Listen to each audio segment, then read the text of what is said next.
In charge doctor রজত ভৌমিকের দৌলতে মধুপুর হাসপাতালের চিকিৎসা পরিষেবা পুরোপুরি লাটে উঠেছে।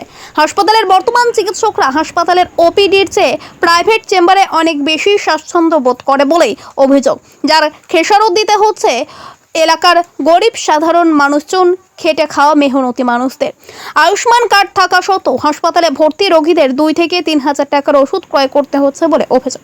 আর এই সবটাই হচ্ছে জেলার মুখ্য স্বাস্থ্য আধিকারিক দেবাশিস সাহা মহকুমা করে দিব্যি দিন কাটাচ্ছে, যার দরুন আয়ুষ্মান মিত্রের মতো একজন কন্ট্রাকচুয়াল স্টাফের স্পর্ধা এতটাই বেড়ে গেছে যে সাধারণ মানুষকে আয়ুষ্মান কার্ড সহ পরিষেবা পেতে পায়ের ঘাম মাথায় ফেলতে হচ্ছে মধুপুর হাসপাতালে।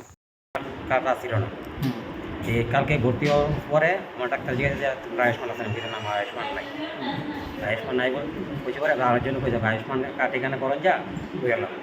এই কথা কইছে পরে আমি নিয়ে কার্ড জমা দিছি, আধার কার্ড জমা দিচ্ছি পরে তোমার রেশন কার্ডটা তুমি আছে, রেশন কার্ড জমা রেশন কার্ডটা আইন রেশন কার্ডটা আইন না দিছি পরে এবার কার্ড নাম্বার আধার কার্ড নাম্বার সব কিছু রাখছে, আমার চাপ রাখছে, রেখে দেবো দুপুর দিকে আই দুপুর দিয়ে গেছি পরে ও হয়েছে না।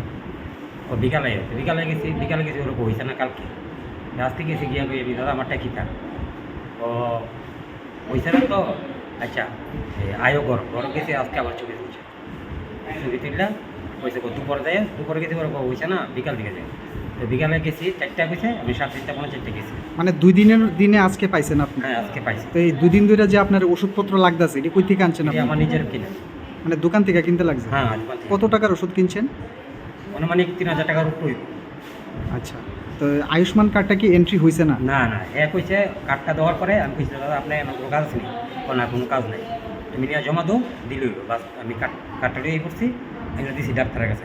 তো আজকে দিয়েছেন না কেন বলছি আমি আমার কার্ড নাই বলতে লেগে দেয় না। তো কার্ড তো এখন আপনার কাছে দেখলাম আছে, এন্ট্রি হয়েছে না। কে এন্ট্রি করব?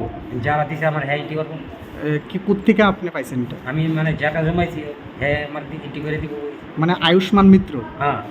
এটা কোন হসপিটালে? এটা মধুপুর। আপনার বাড়ি কোথায়? আমার বাড়ি রাস্তা মাথা পূর্ব গোকুলনগর। নাম কি? সজল দাস।